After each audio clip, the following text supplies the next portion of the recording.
নবী বললেন, শোনো, জান্নাত এবং জাহান্নাম ঝগড়া করবে। বলি স্যার, আমাদের গ্রামে মা বোনেরা ঝগড়া করে, আর মেয়েদের ঝগড়া দেখতে খুব মজা লাগে না ভাই? দেখেছেন কোনোদিন? দেখেছেন? আল্লাহ, ছেলেরাও ঝগড়া করে, করে না? ছেলেরাও ঝগড়া করে, কিন্তু জান্নাত জাহান্নাম তর্ক করবে, ঝগড়া করবে, এটা শুনেছেন? শুনেনি না? এবার শুনবেন, দেখেন। জান্নাত জাহান্নাম তর্ক করবে। শুধু জান্নাত জাহান্নাম মানুষ নারী পুরুষ তর্ক করে ঝগড়া করে ভাবতে না, ফেরেশতারাও তর্ক করে। আপনি বলছেন মনে হচ্ছে নতুন কথা শুনলাম, ফেরেশতারা তর্ক করে? হ্যাঁ করে। এটা বলতে গেলে টাইম লাগবে, কিন্তু আমি টাইম নেব না, নষ্ট করব না, খালি মূল পয়েন্টটা বলছি। একটা লোক 99 জন মানুষ মেরেছিল। বলেন কতজন? বলেন। 100 জন হতে বাকি আছে কজন? 99 জন মানুষকে মারার করার পর একটা মুন্সির কাছে গেছে। মুন্সি, মুলবি লয়, মুন্সি বুঝেন তো? এরা কথা বলে না। ওই বিড়ির মুন্সি লয়, ওই আজান দিতে পারে, টুকটাক ইমামতি করতে পারে, ওই মুন্সি। এবার ধুলিয়ান এলাকা মুর্শিদাবাদের লোক মুন্সি মানে বিড়ির মুন্সি মনে করে। এখানেও আছে নাকি? আচ্ছা দেখেন, এদিকে দেখেন, এদিকে দেখেন, এদিকে দেখেন, এদিকে আমার দিকে দেখেন। এই লোকটা 99 জন মানুষ মার্ডার করে একজন মুন্সির কাছে গেছে ফতোয়া নেওয়ার জন্য। কি ফতোয়া? ও মুন্সি ভাই, এমন লোকের ক্ষমা হবে? তো মুন্সি বলছে কেমন লোক? বলে যে লোক 99 জন মানুষকে মার্ডার করেছে। তখন মুন্সি বলছে বেটা ফাইজলামি করো, হ্যাঁ? 99 জন মানুষকে মার্ডার করে আবার ক্ষমা খুঁজো? লা, ক্ষমা হবে না। আচ্ছা বলেন কয়জন মেরেছে? 99 জন। কতজন হয়েছে? 99 জন। যখন বলছে তোর ক্ষমা হবে না, তখন এই মুন্সিকে বলছে, লোকটা হত্যাকারী বলছে, ভাই আফসুস, তোরই কপাল খারাপ।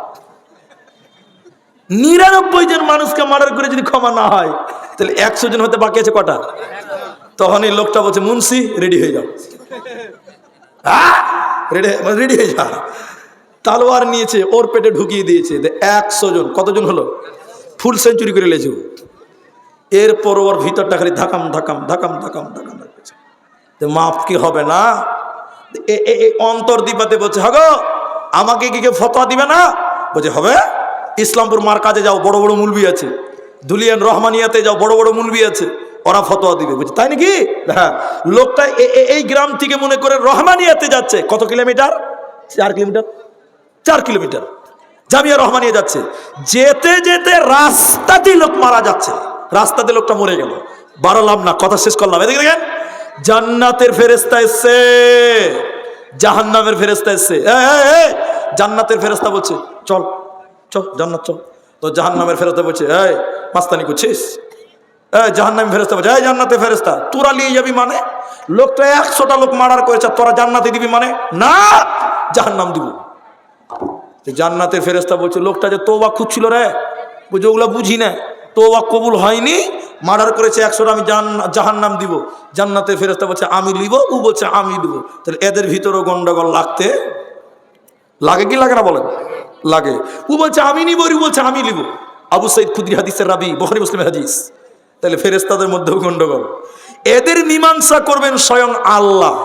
কোনোদিন এলাকাতে আসলে ঘটনাটা মনে করবেন, শেষ করে দিব, এর সমাধান আছে।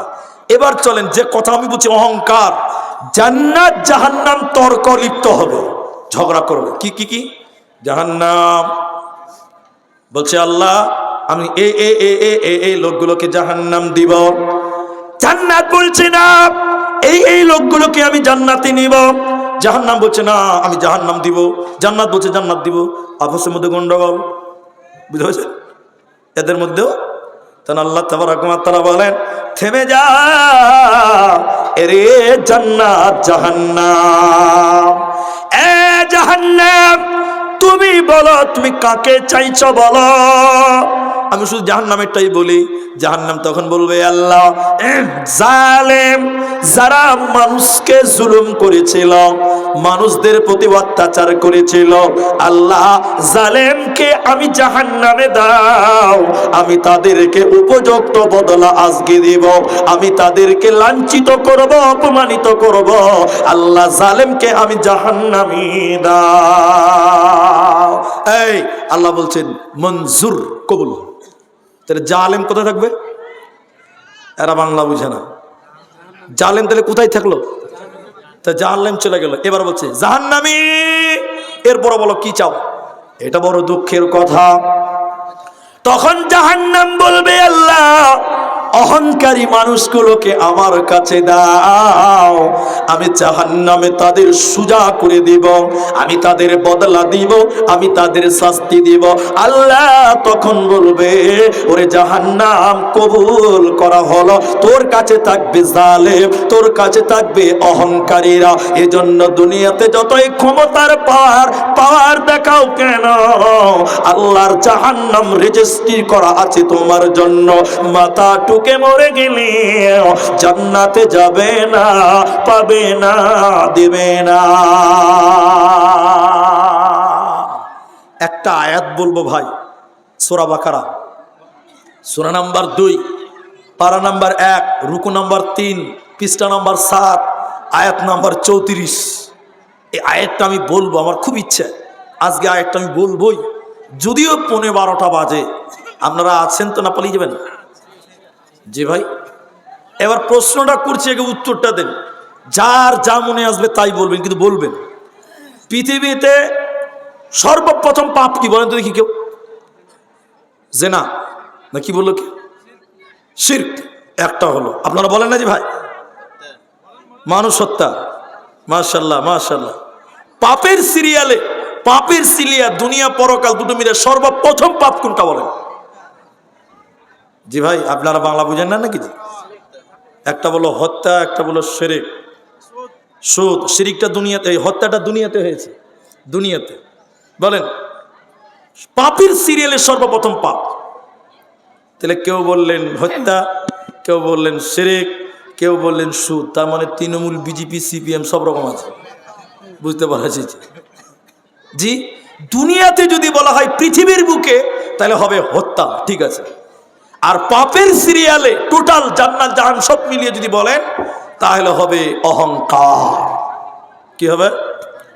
দলিল ওই যে বললাম সূরা বাকারা, সূরা নাম্বার 2, পারা নাম্বার 1, রুকু নাম্বার 3, 7 নম্বর পৃষ্ঠা, আয়াত নাম্বার 34। কি আছে? এটা ভালো লাগবে না শুনতে, আমি জানি, ওই জন্য আগেই বলছি একটু বসেন। আল্লাহ বললেন ওয়াইদ কুল্লা লিল মালাইকাতি ইসজুদু লি আদম। ওই যে বানানো আদমকে বানানোর পর বললেন এ ফেরেশতারা, লিল মালাইকা একের অধিক দ্বিবচন শব্দ, তিসজুদু তোমরা সাজদা করো, আদমকে। তাহলে সাজদা করার জন্য আদেশ দিলেন কাকে? কারা সাজদা করবে? ফেরেশতারা। বলুন কারা? মালাইকা। সবাই জুড়ে বলেন নারায়ে তাকবীর। ফেরেশতাদেরকে আদেশ করলেন আদমকে সাজদা করো, তাহলে সাজদা করবে কারা? আচ্ছা বলেন, আল্লাহ ইবলিসের নাম বলেছে একবারও? বলেন দেখি, যারা কোরআন পড়তে পারেন বলেন ইবলিসের নাম আছে? তাহলে কি করে বললো? তা আল্লাহ বলছে সবাই সাজদা করলো, ইবলিস সাজদা করলো না, তো ইবলিসের তো নামই নাই। তারপরেও বলছে দোষ কার? হলো ইবলিসের। জি ভাই, তো কেন? এর একটা কারণ আছে। আমি মুফাসসির নই, তবে আমি যুক্তিতে বুঝাবো আপনাকে। এই জালসাতে আমার 4টা বন্ধু এসছে। কটা বন্ধু এসছে বললাম? ওই বন্ধুগুলোর সঙ্গে একটা অন্য লোকে এসছে, ওকে আমি চিনি না, আমি 4 জনকে চিনি। ওরা ওইখানে গাছতলাতে দাঁড়িয়ে আছে। তাহলে আমার বন্ধু 4 জনকে চিনি, এদিকে দেখেন। তাহলে আমি বললাম ও বন্ধুরা এসো খাওয়া দাওয়া করো। আচ্ছা বলেন, এই যে বন্ধুরা, তার মানে কি 4 জন না ওদের সঙ্গে যে আছে ও? বলেন সবাই। তাহলে এটা আমার সৌন্দর্য বাড়লো। আর আমি যদি বলতাম ও লোকটা এসো খাওয়া দাওয়া করলাম, তখন আমার বন্ধুরা বলতো সালাম, মান সম্মান কিছু রাখলো না ভাই, অপমান হতো না?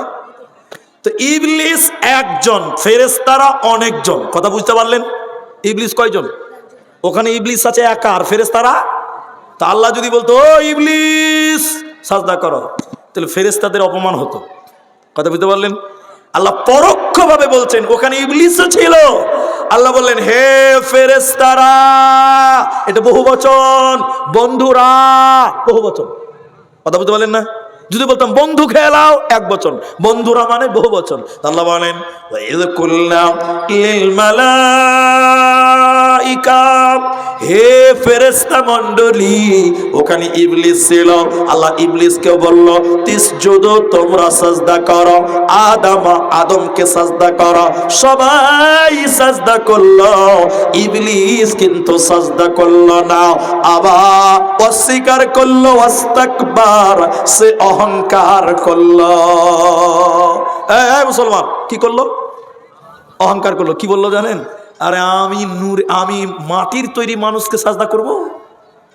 অহংকার এর নাম। তাহলে প্রথম পাপ কি হলো? অহংকার। আল্লাহ মানবেন না। যত মানুষ কিয়ামত পর্যন্ত হত্যা করবে তার কিছু পাপ কাবিলের আমলনামায় যাবেই যাবে। যত মানুষ অহংকার করবে তার কিছু পাপ ইবলিসের আমলনামায় যাবে। কথা কি বুঝাতে পারলাম? আজকের আলোচনায় সর্বশেষ হাদিস দিয়ে আপনারা যেটি মানুষ আছেন ভাই বাবজি, এটা মসজিদের জালসা। আপনারা এই হাদিসটা খালি শুনেন, 12টা ছুঁই ছুঁই হয়ে গেছে। আচ্ছা, যে একটা কথা বলে নি, এই ভাই, এই যুবক ভাই, এদিকে দেখো, তোমরা শিক্ষিত ছেলে, এদিকে। এখন ঘড়িতে ওই দেখেন 52-53 বাজে। আধা ঘন্টা টাইম আর বসতে পারবেন? পালাবেন না তো ইনশাল্লাহ? ইনশাল্লাহ বলেন। সবটি লোক বলেন না জি ভাই ইনশাল্লাহ। এবার তাকবীর দেন, নারায়ে তাকবীর। জি আলহামদুলিল্লাহ। ওটা কি আছে? পাগল আছে নাকি? আচ্ছা ঠিক আছে, চলো তোমরা এদিকে বসো। আর মাঠটা এত সুন্দর হয়েছে, মনে হচ্ছে যে নদীর উপর একটা ক্রিকেট খেলার মাঠ আছে না, সেম ওরকমই লাগছে। দেখেন মাঝখানে ফাঁকা। বুদ্ধিমান লোকেরা জি ওই নদীর ওপারে আছে, আমি দেখেছিলাম একবার। যে চারিদিকে লোক বসে আছে, মাঝখানটা ফাঁকা, কত সুন্দর জায়গা। আপনারা বসে থাকেন, আমরা কেউ উঠবো না। আরেকবার বলেন ইনশাল্লাহ।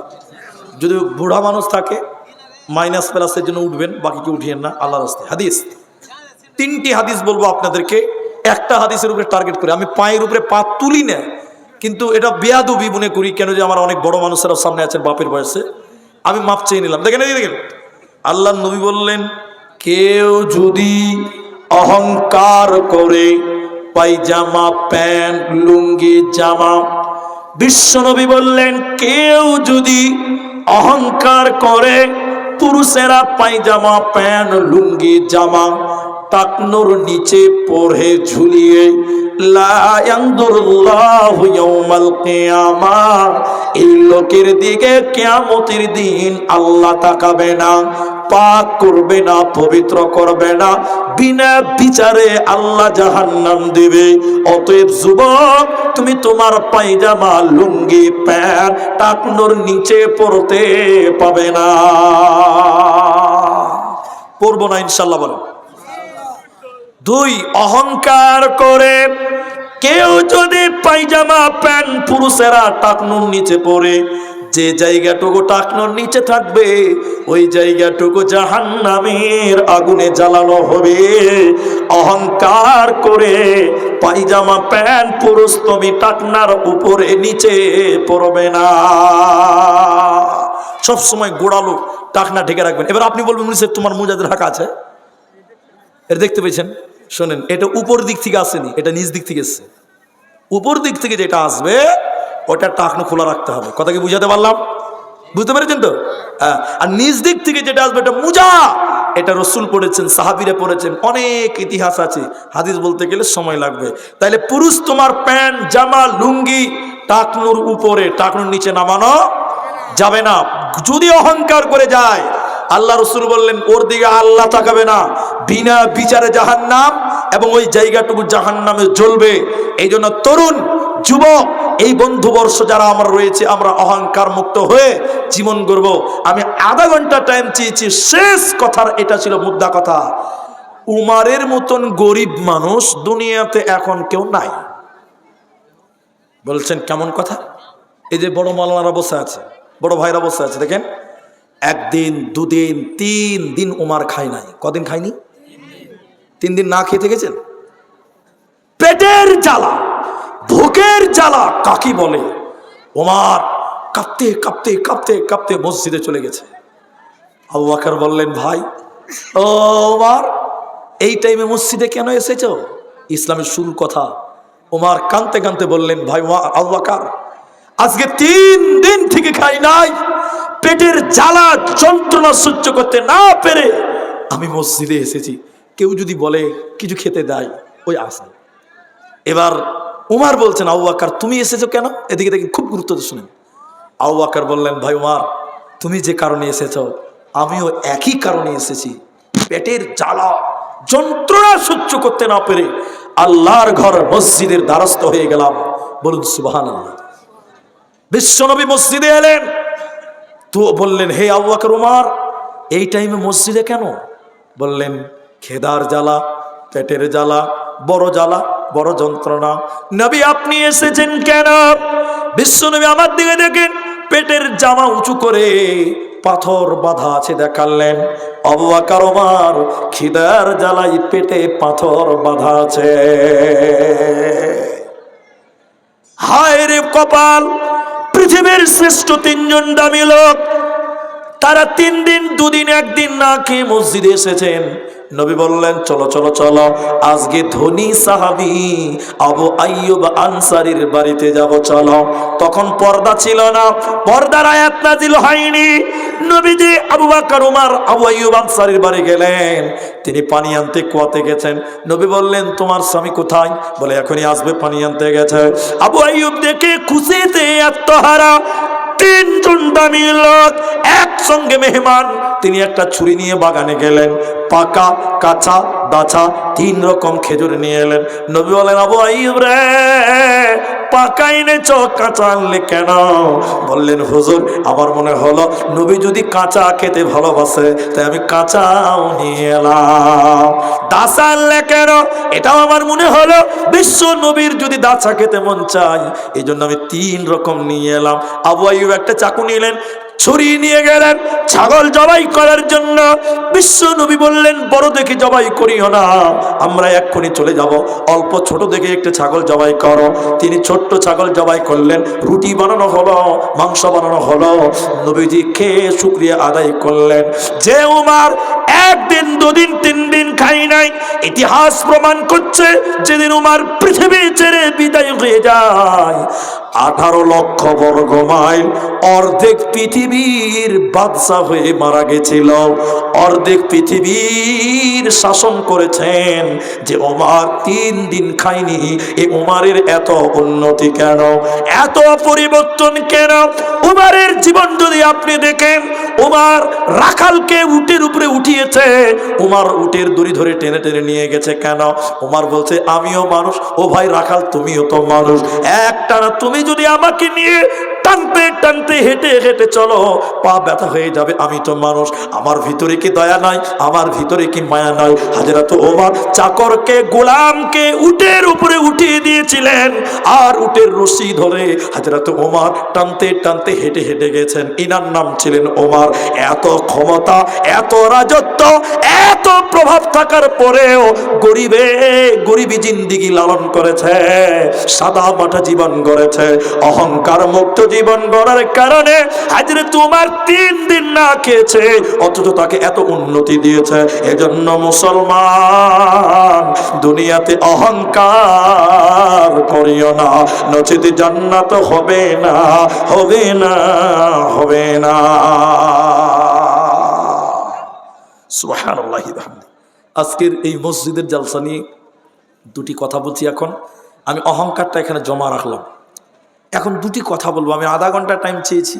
যারা যেখানে আছেন, আমার মা আমার বোন ওইখানেই থাকেন। ও ভাই, আল্লাহ, বেরেক কাজ করছে না জি, পেশাব লেগেছে মনে হয় নাকি? ওটাই হবে, বুঝলেন। বিহারে এখনো সারা রাত জালসা হয়, আপনার দিকে হতো আগে, হয়নি? মুর্শিদাবাদে কোনো শঙ্করপুর মাদ্রাসা, এই শঙ্করপুর না, খড়গ্রাম শঙ্করপুরে এখনো সারা রাত জালসা হয়, আছে অনেক জায়গাতে। বিহারে বুঝলেন, পূর্ণিয়া বলে একটা জেলা আছে, একটা বক্তা, কলকাতা বাড়ি, আমি নাম বলছি না, ওকে রাত 1টার সময় দিয়েছিল। কটার সময় বলেন না গো? ঘুমের টাইম 1 ঘন্টা টাইম, রাতে 1টায় দিয়েছে। ওর উঠতে ভালো লাগবে ভাই, ওর চোখ কচলাতে কচলাতে উঠেছে। উর্দু ভাষী বক্তা, কলকাতা থাকে, দেখলেন উঠে গেছে, আসসালামু আলাইকুম রহমতুল্লাহ, বিহারি বক্তা। তো যেই সালাম দিয়েছে, সামনের দিকে একটা ছেলে উঠছে, বক্তার মিজাজি বুঝে, মুনিষা এটা বুঝেন না, পেশাব করতে যাবে, বক্তার মিজাজ আরো খারাপ। বেরো। আরে সির্ফ 1 ঘন্টা গেলে বেরো। আরে 1 ঘন্টার জন্য বাস, আমি বায়ান করবো, তোর বিশ্বাস করা দেখা বাস। বক্তা জুড়ে ধমক দিয়েছে, ভাই এরকম করে চেপে চেপে বসে গে। হাজি বলেন পেশাব 1 ঘন্টা থামা যাবে? বলেন বলেন। 1 ঘন্টা বক্তা জালসা করেছে, এবার নামার টাইমে অত মনে আছে যে একজনকে আটকে রেখেছি, বক্তা কিন্তু মনে রেখেছে। বক্তা ছেলেটাকে বলছে, এই লড়কা, এই বাবু, এই লড়কা, এই লড়কা, চলো ওঠো ওঠো। বলছে মুলি সাহেব আর উঠে লাভ আছে? বলে পেশাব করবি না? বলে যা করার এখানে করে দিচ্ছি। 1 ঘন্টা কি আর এই কাজ থামা যায়? আল্লাহ। আমার ভাইরা যারা বুড়া মানুষ, সুগারের পেশেন্ট, তারা পেশাব লাগাই যাবেন। বাকি ইয়াং ছেলে যারা আছে, পেশাবকে তালা মারো। স্টেট বাসে বসে আছো, ধুলিয়ানে উঠেছো, সাজুর করে দাঁড়াবে, তার আগে দাঁড়াবে না, বাস চুপচাপ থাকো। আল্লাহ রসুল বললেন, এই পৃথিবীতে যত জায়গা আছে, আপনারা বলেন, আমি বলবো পরে, আপনারা বলেন সবচেয়ে দামি জায়গা কোনটা? বলেন দেখিনি। মসজিদ। মাশাআল্লাহ। আহাব্বুল বিলাদি ইলাল্লাহি মাসাজিদুহা। পৃথিবীতে সবচেয়ে দামি জায়গা হলো মসজিদ। একটা কথা বললাম। 2, এদিকে দেখেন, আপনার ব্যাংকে 3 লাখ টাকা জমা আছে, 3 বিঘা জমি আছে, 2টো বাড়ি আছে, 3টা গাড়ি আছে, টুক করে মরে গেলেন আপনি। আচ্ছা বলেন, 4 লাখ টাকা, 3টা জমি, 2টো বাড়ি, 3টা গাড়ি, এগুলো আপনি কবরে নিয়ে যেতে পারবেন? কে নিয়ে যাবেন? হাত তুলুন দেখিনি, যে আমি একদম বন্দে ভারতে করে কবরে যাব। থার নিয়ে যাবেন? আচ্ছা, মরে যান, তিলে তিলে ভাগ করবে ছেলে মেয়েরা। ঠিক বুঝছি না? যেটা বলেন, 1 টাকা না, 1 টাকা না। মাটি কোথায় দিবে? ও বলি সাহেব, মাটি কোথায় দিবে? এখন তো কবরস্থান হয়েছে, আগে তো কবরস্থান ছিল না। ছিল, 1 লোক মারা গেছে তো প্রভাবশালী ব্যক্তি, তো মাটি কোথায় দিবে? গোরস্থান নাই। সর্দার, মোড়ল, মুলবি সাহেব, চাচা সবাই জমা হয়েছে। ছেলেদেরকে বলছে, এই তোমার বাপের 13 বিঘা জায়গা আছে, তোমার বাপকে মাটি কোথায় দিবে বলো, কবর খুঁড়তে হবে।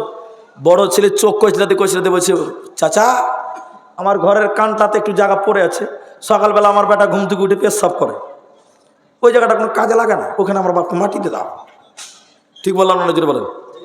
অথচ নিজে কামাই করে 13 বিঘা কিনেছিল। কত বিঘা? 13 বিঘা কোনো কাজে লাগলো? বলে 1 কানা কুড়ি আপনি কবরে নিতে পারবেন না। যা কামাই করলেন, তিলে তিলে বহু বেটি নাতি পোতা ভাগ বন্টন হবে, নিজে কবরে কিচ্ছু নিয়ে যেতে পারবেন? এই কথাটা বুঝলেন? এবার বলি, 10 টাকা দান করেছেন মসজিদে, 10 টাকা, আমি 10,000 বলিনি, 10 টাকা। আচ্ছা বলেন, মরার পর ছেলে মেয়ে বহু বেটি এরা কি বলতে পারবে যে আল্লাহ আমার বাপ 10 টাকা দান করেছে, নেকিগুলো ভাগ করে দাও? বলেন, কে ভাগ দেবে?